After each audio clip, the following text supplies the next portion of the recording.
Everyone dreams about living an uncommon life, but how we define that dream is very different for each of us.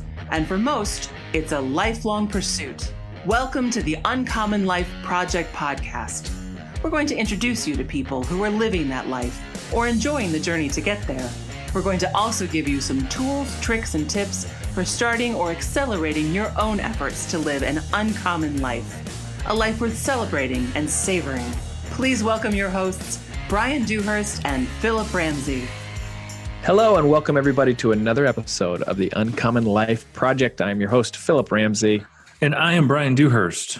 Thanks for tuning in to yet another episode of the Uncommon Life, where we give you tips and tricks to try to figure out how you can get on this uncommon life for yourself. This one is a duo cast with Bryan and myself. Today we are talking about income sources, I should say. Income streams and income sources. We're going to weave it together, and I am jacked up. Nice. So first, this is a public service. You got to do a review. We love to read them. All right. And it super helps. This may be Phillip's mom or dad, so shameless plug, but they're one of our biggest supporters. But I thought this review was timely for our podcast today.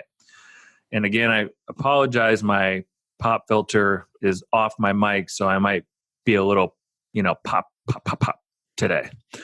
All right. Thank you for giving control back to people in an industry trying to take away control from the average person. And when you talk about residual income, you talk about multiple income streams.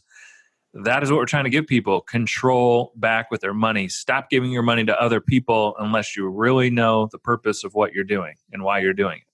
So thank you for that awesome review. Let's jump into it. Okay. So the whole premise of this is the 8 income streams, which is different than 7 residual income sources. So there's that. So let's just go through each, let's just name them off so you kind of understand where we're going with this. And then we're going to dive in on each one of them and kind of tie them to the 7 sources. All right. The first one is earned income. The second one is interest income. The third one is dividends. The fourth is capital gains income. The fifth is profit income, and then residual income, and then royalty income. And we're doing this because Bryan saw something off of Pinterest or it was Pinterest. It is my favorite social media outlet. So really? Yeah. Interesting. There is so many social media outlets I feel completely left behind, but whatever. All right. So let's jump into it because I need to start our timer. I'm going to say 23 minutes. We're probably 2 minutes into it. Can we get it done? Challenge starts now. I give you 24. Oh, and we totally forgot. Sorry. That was 7. Rental income. Totally. Oh, great. All right. When do you want? That's a good one. That's a huge one, actually. Yeah, it's huge. So I apologize. We're trying to get this synced up. So there are 8, and the last one's rental income. Okay. Let's go. All right. Earned income. So we wanted to set these up in the way that we're trying to present them with the 7 sources of residual income and in the context of our 4-step process to building wealth, which is budgeting, trying to get a monthly profit, taking that profit and going into savings. Then you're going to save to get your emergency fund.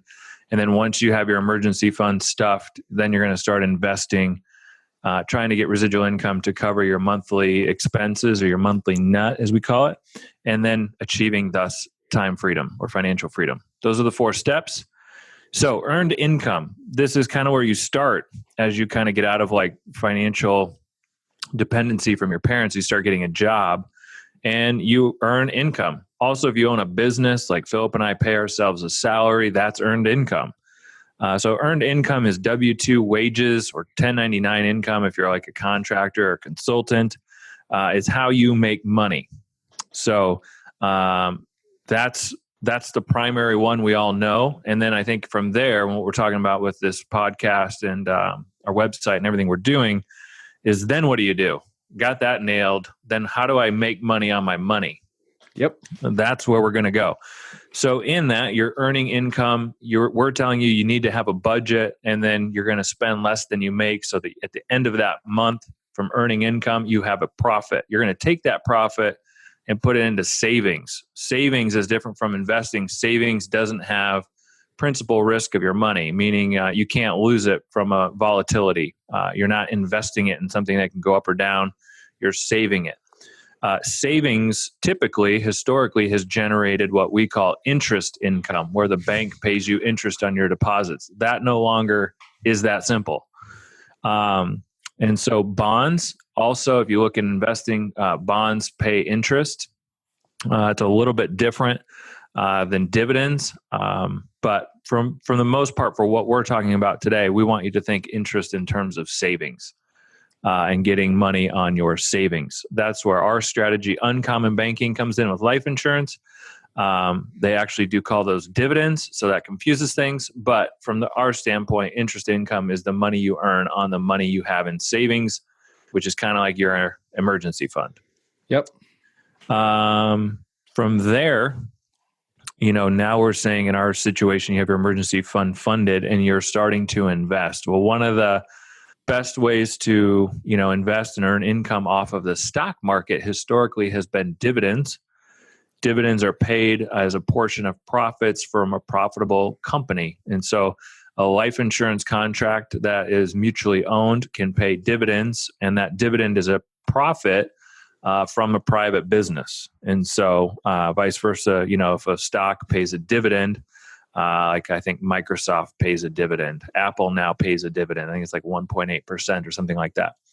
Those are dividends. And that is. But you're not going to be getting dividends unless you own something. Let's be really clear. And I would say too, we're talking about getting dividends and residual income in the context of like an after-tax account, not like an IRA or a Roth IRA, because if you're not 60 years old, you can't really take that money as income. So looking at it kind of in the distinction of if you want to retire pre-60, you got to invest in those types of things outside of your retirement plan. So the next one is capital gains, and this is where it dovetails. So the first source of residual income is, banking or earning money on your savings. That's the interest income one. The second one is real estate. And so this one has two forms of income. If you watch these, like home shows or whatever, like the flipping one, the next one is capital gains. And so that's where you're getting a profit from buying and selling. So if you buy a house for 70 grand and you put 40 into it, so now you're in at 110 and you can sell it for 150 and you make that and you sell it and you make that $40,000 gain. That's a capital gain.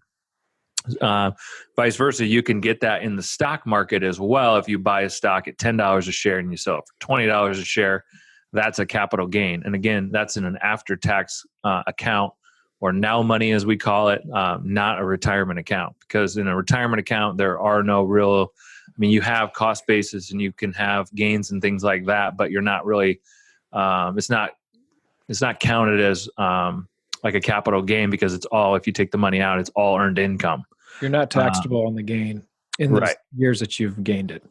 Yep. So capital gains kind of goes both ways between real estate investments and can be in the sale of a stock. Yep. I think it'd be good to go to rental income. Yeah. So this is the one where I think we spend more of our time, where you're doing a rental property, you put the down payment down, you got a renter in there and they're paying you rental income on a monthly basis. And so one of the other things I kind of wanted to weave into this, maybe this is too much, but if you think about Apple, the company, they make money every second. And so one of the things we kind of tell people is the faster your income comes in from all these multiple sources, the less risk you have, because the more cash flow you have, and it just makes things safer. And so if you think about Apple, in their app store and all that, or their iTunes, someone is buying something from Apple in every corner of the world at every second. And so as you look at these 8 income streams that we're covering today, and as it relates to the 7 income sources, or the 7 sources of residual income, how can you structure these to get paid faster or more often, as opposed to getting paid like once a month from earning income at a job? Mm-hmm. And so typically interest income, pays you monthly at the bank. They used to, at least. Dividends, a lot of stocks and stuff pay you quarterly. A lot of new ETFs and stuff are paying monthly to attract kind of older investors and people that want to get paid on a monthly basis, which I think is neat. And capital gains, like, if you bought a stock or you flipped a house, you could conceivably do that, year round. So that type of income could happen often. Mm-hmm. And then rental income, kind of like, let's get back to that. Most people pay their rent on a monthly basis. Phillip, you've been exploring Airbnb and, having people stay, basically based on days, and you could get paid theoretically almost every day of the year through Airbnb and that type of rental income. Rental income, that's kind of the advantage of having multiple units and multiple properties. You have multiple people paying you monthly, further reducing your risk. So that's kind of that one specific to real estate, which is this. And the reason why I think that, we really like real estate. And the reason why is because it tends to, and there's obviously reasons why it doesn't, but it tends to provide more of an income than if you put your money in the market and getting dividends. Now, it's a different risk profile, but at the end of the day, it seems like one could get more income from a rental portfolio than they could get from a portfolio in the market if they had the exact same number they're investing. Yeah. You could also leverage with the bank. Now, obviously, we want to do that tactfully and safely for your risk tolerance, but you can normally get more of an income stream, more income from a rental property. Now, granted, there are risks involved. So, yeah. you get it. And you just typically, unless you're in Vegas or the coast or Miami, you don't have as much price fluctuation in real estate as you can in the stock market. And so that's kind of the downside of, the stock market. You can leverage into the stock market, get dividend income, same principle as real estate. The difference is the value of your underlying principal can go up or down on a daily basis, and you can get that loan called. So, okay. So the next one's kind of like capital gains, and it's profit income. Yeah, this list, and I've seen a couple of lists like this, and that's why I wanted to cover it. I thought it was really synergistic with what we're talking about. But they broke out profit income, which is just the profit from buying and selling. That to me is capital gains, but I think it's in the context of like, if you're, we got a guy who he likes buying vacuum cleaners off of, like Craigslist or Facebook Swap, all that stuff. He only buys like 2 brands, and he'll buy them very cheap because people are done with them, and he knows how to fix them, and then he will resell them at 4 to 5 times the price that he's paying for them. That to me is more like profit income. You're probably not disclosing that on your tax return. These are types of things like if you're doing that with, you're fixing up cars and you're selling them for more than you paid for them, that type of stuff. I think profit income and capital gains are pretty similar. I think it's just the scale and the instrument with which you're buying and selling. So totally. And that's I think kind of how we're breaking that out. These 8 income streams doesn't necessarily constitute a different place on your tax return when you file them. Right. They're only really going into 3 or 4. Now we're not tax guys, so caveat that, asterisk, and insert disclaimer. But right. So this is not tax advice. This is not tax advice yet. These 8 income streams are different, I would say streams, but they don't go in different spaces on your tax return. So right. Okay. I think before they used to have more of a distinction on your tax return, but as a lot of these changes are taking place, the government is trying to get away from all these different nuances of income. So everything's just taxed at a higher rate because they need our money. So that's the extent we're going to get into this from a tax perspective on this podcast, but wanted to caveat that. Good. Okay. So next one is residual, which residual income. When you continue to get paid after the work is done.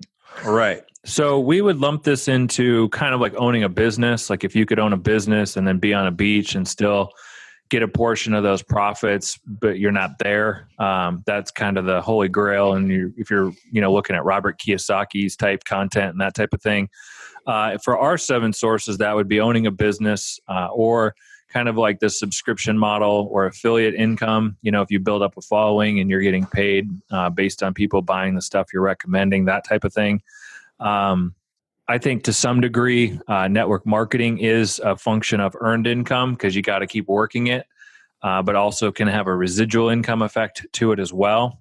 Yeah, the residual income always sounds great, and we always push people for it. But man, you have to work hard, right, before it gets to that residual area. And even when it's there, chances are you're not going to step away from it completely. Right. So it takes work, and I think we get residual income to an extent in our business, but we got to work it every day and we got to stay after and stay hungry and serve people. So, and I think that's in any business. You'll get rental income can be considered residual income, but you got to maintain your properties. You got to collect the rents. You got to pay your taxes. You got to mow the lawns. So all this stuff takes constant attention. And so I think this idea of like totally passive residual income really boils down to one or two sources. And that's this final one, and that's royalty income. And that's kind of why we didn't lump royalty income in with residual income, because it's its own category.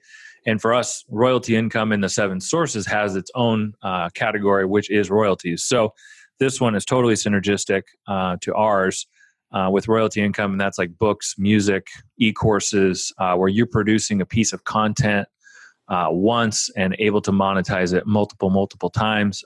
Inventions, patents, potentially trademarks, those types of things are all different forms of royalty income.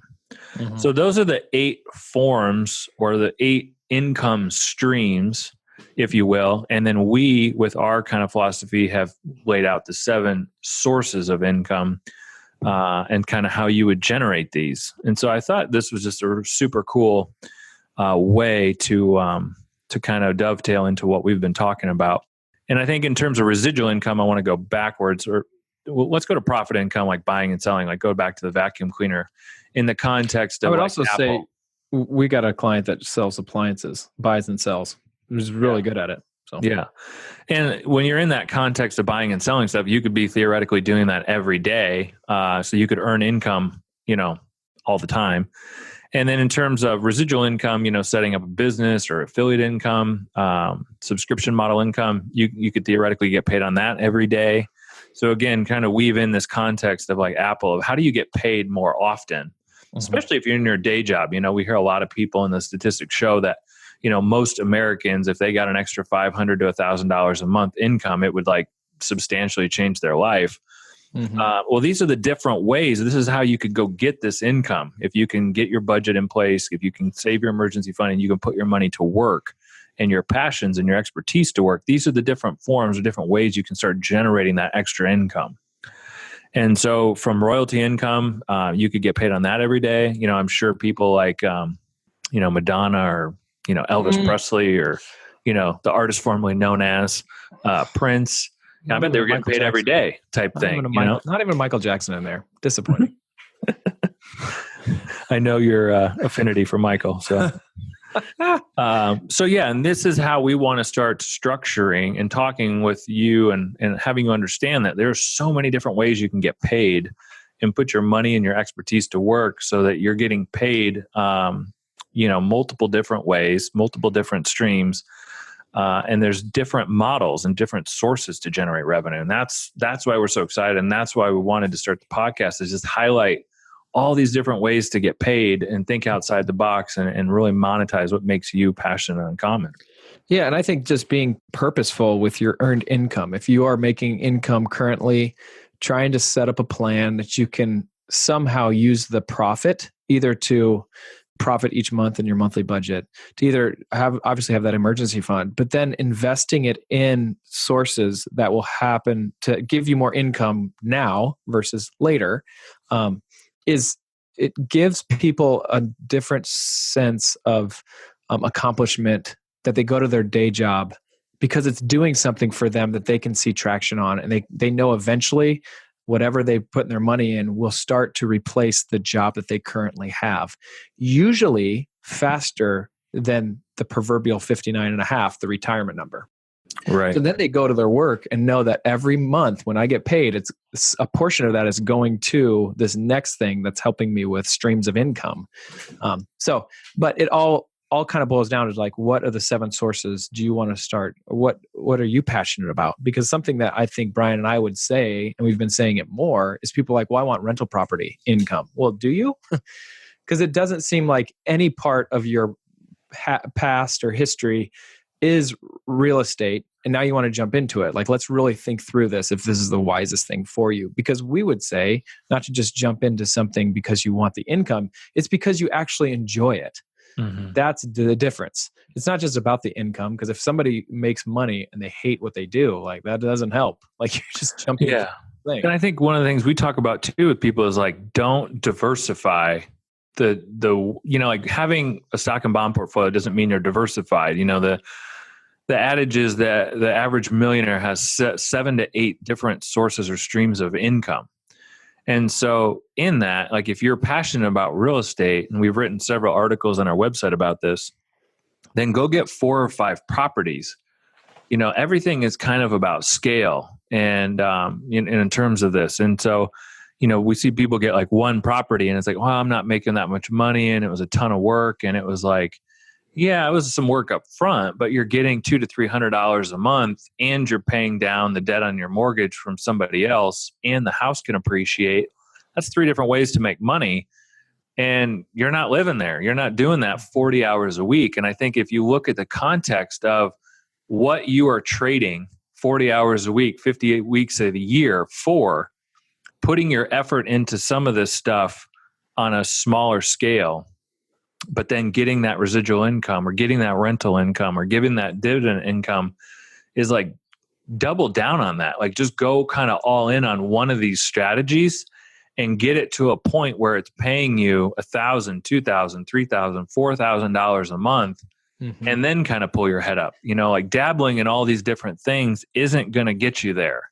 At the end of the road, you might have a majority of these income streams, but like focus on 1 or 2 of these out of the gate to really get that monthly traction, get that other source of income coming in and get that expertise in that.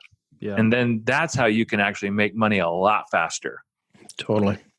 So this is more of a weighty, I would say, conversation. So hopefully this gives you a couple ideas of what you can do and how you can make money in different streams that you can now earn income, interest, dividends, capital gains, profit, residual, rental income, royalty income. There's many ways, like Bryan and I say. It's just trying to figure out which one's the best for you. Mm-hmm. And we just want to, implore you that you can do it, right? Like you can figure out one that you get excited about.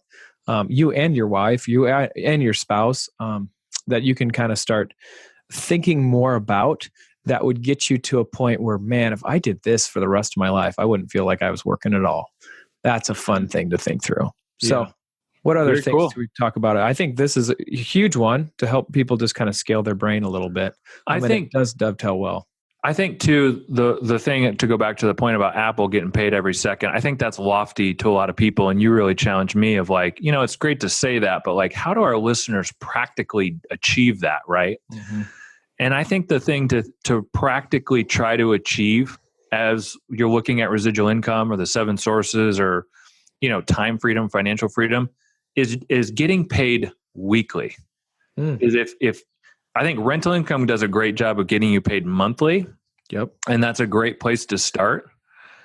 But like, how can you then get paid every week? Because I think with our business, that was my goal of like, every week we get paid somehow. Mm-hmm. I don't care how it comes in, but we get paid every week in our business. Like that was a big challenge for us. And I think if we look back over the last 12 months, we have gotten paid every week. But like, it's just the start of that. Like if you're getting paid once a month from your employer, challenge yourself to get paid. How could I get paid every 2 weeks?